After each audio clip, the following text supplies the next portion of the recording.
ರಾಜ್ಯ ಸರ್ಕಾರ ಒಂದು ಅಯೋಗ್ಯ ಸರ್ಕಾರ ಇದು. ಈ ಸರ್ಕಾರಕ್ಕೆ ಮಾನ ಮರ್ಯಾದೆ ಯಾವುದೂ ಕೂಡ ಇಲ್ಲ. ಇವತ್ತು ಬೆಂಗಳೂರು ಮಹಾನಗರ ಕೆಲವು ಗಂಟೆಗಳು ಮಳೆ ಬಂದು ಸುರಿದಂತ ಸಂದರ್ಭದಲ್ಲಿ ಇಡೀ ಬೆಂಗಳೂರು ಮಹಾನಗರ ಜಲಾವೃತ ಆಗಿದೆ. 4 ಜನ ಪ್ರಾಣವನ್ನು ಕೂಡ ಕಳೆದುಕೊಂಡಿದ್ದಾರೆ. ಇವತ್ತು ಡಿ.ಕೆ. ಶಿವಕುಮಾರ್ ಅವರು, ಸಿದ್ದರಾಮಯ್ಯ ಅವರು ಗ್ರೇಟರ್ ಬೆಂಗಳೂರು ಬಗ್ಗೆ ಮಾತನಾಡ್ತಾರೆ. ಬೆಂಗಳೂರಿಗೆ ಬರೀ ಗ್ರೇಟರ್ ಹೆಸರು ಸೇರಿಸಿದ್ರೆ ಸಾಕಾಗೋದಿಲ್ಲ ಸ್ವಾಮಿ. ಬೆಂಗಳೂರು ಮಹಾನಗರದಲ್ಲಿ ಇವತ್ತು ಅಭಿವೃದ್ಧಿಗೆ ಎಷ್ಟು ಸಾವಿರ ಕೋಟಿ ಅನುದಾನ ಕೊಟ್ಟಿದ್ದೀರಿ. ಹಿಂದೆ ಬಿಜೆಪಿ ಸರ್ಕಾರ ಇದ್ದಾಗ ಅನೇಕ ಕಾಮಗಾರಿಗಳು ನಡೀತಾ ಇತ್ತು. ಆ ಕಾಂಟ್ರಾಕ್ಟ್ಗಳಿಗೂ ಕೂಡ ಪೇಮೆಂಟ್ ಮಾಡದೇನೆ ಇವತ್ತು ಕೆಲಸ ಕಾರ್ಯಗಳು ಹಾಗೆ ನಿಂತಿದ್ದಾವೆ, ಅಭಿವೃದ್ಧಿ ಕೆಲಸಗಳು ಹಾಗೆ ನಿಂತಿದ್ದಾವೆ. ನಮ್ಮ ಮಾನ್ಯ ಶಾಸಕರು ಸತೀಶ್ ರೆಡ್ಡಿ ಅವರು ಹೇಳ್ತಾ ಇದ್ರು, ಈ ಭಾಗದಲ್ಲೂ ಕೂಡ ಕಾಂಟ್ರಾಕ್ಟ್ಗಳು ಪೇಮೆಂಟ್ ಆಗದೇನೆ ಇವತ್ತು ನೀರು ಹೋಗಕ್ಕೂ ಕೂಡ ಆ ಕೆಲಸ ಕಾಮಗಾರಿ ಅರ್ಧಕ್ಕೆ ನಿಂತು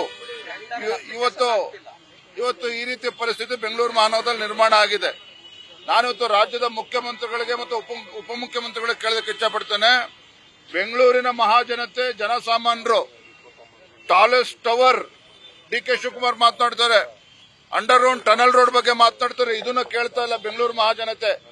ಇಲ್ಲಿ ಬಂದಂತ ಮಳೆ ನೀರು ಸರಿಯಾಗಿ ಹೋಗ್ತಕ್ಕಂತ ವ್ಯವಸ್ಥೆ ಆಗಬೇಕು. ರಾಜಕಾಲುವೆಯನ್ನ ಸರಿಪಡಿಸಬೇಕು.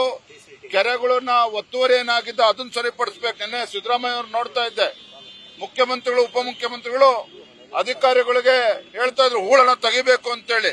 ಯಾಕೆ ಮಳೆ ಬರುತ್ತೆ ಅಂತ ಗೊತ್ತಿರಲಿಲ್ವ? ಹಾಗಾದ್ರೆ ಮಳೆ ಯಾವ ತಿಂಗಳಲ್ಲಿ ಬರುತ್ತೆ ಅಂತೇಳಿ ಅರಿವಿಲ್ವ ಇವ್ರಿಗಾದ್ರೆ?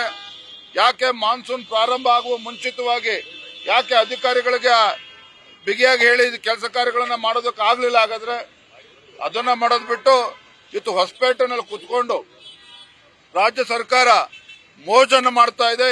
ಎರಡು ವರ್ಷಗಳ ಅವಧಿ ಪೂರ್ಣ ಮಾಡಿದ್ದೇವೆ ಅಂತೇಳಿ ಅಲ್ಲಿ ಜಾತ್ರೆ ಮಾಡೋದಕ್ಕೆ ಹೊರಟಿದ್ದಾರೆ. ಇದು ಅಕ್ಷಮ್ಯ ಅಪರಾಧ.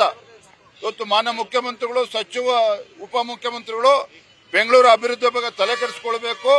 ಈಗಲಾದ್ರೂ ಕೂಡ ಎಚ್ಚೆತ್ತುಕೊಂಡು ಇಲ್ಲಿ ಆಗ್ಬೇಕಾಗಿರ್ತಂತ ಕೆಲಸ ಕಾರ್ಯಗಳನ್ನ, ಕಾಮಗಾರಿಗಳನ್ನ ತ್ವರಿತಗತಿಯಲ್ಲಿ ಮುಗಿಸಬೇಕು. ನಿನ್ನೆ ಸಭೆಗೆ ರಾಮಲಿಂಗಾರೆಡ್ಡಿ ಅವರು ಆಬ್ಸೆಂಟ್.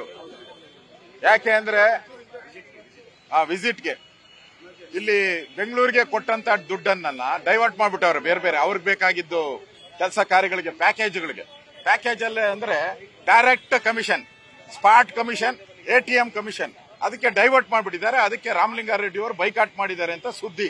ಅವ್ರು ಬಂದಿಲ್ಲ, ಇವತ್ತು ಸಮಾವೇಶಕ್ಕೂ ಹೋಗಿಲ್ಲ. ಅದರಿಂದ ನಾನು ಅನ್ಸ್ತೀನಿ ಕಾರ್ಪೊರೇಷನ್ ನಲ್ಲಿ ಎಲ್ಲ ಆರ್ಟಿಕಲ್ಚರ್, ಆರ್ಟಿಕಲ್ಚರ್ ಎಲ್ಲ ಇತ್ತು. ಈಗ ಜಲಸಾರಿಗೆನೂ ಒಂದು ಉಪಯೋಗ ಮಾಡ್ಲಿ, ಇಲ್ಲಿ ಕಾರ್ಪೊರೇಷನ್ ಒಂದು ಇಲಾಖೆ, ಜಲಸಾರಿಗೆ ಇಲಾಖೆನೂ ಒಂದು ಮಾಡ್ಲಿ ಅಂತ ಸಲಹೆಯನ್ನು ಕೊಡ್ತಾ ಇದ್ದೀನಿ. ನ್ಯೂಸ್ ಫಸ್ಟ್, ನಿರ್ಭೀತಿಯಿಂದ ನಿಮ್ಮ ಪರವಾಗಿ.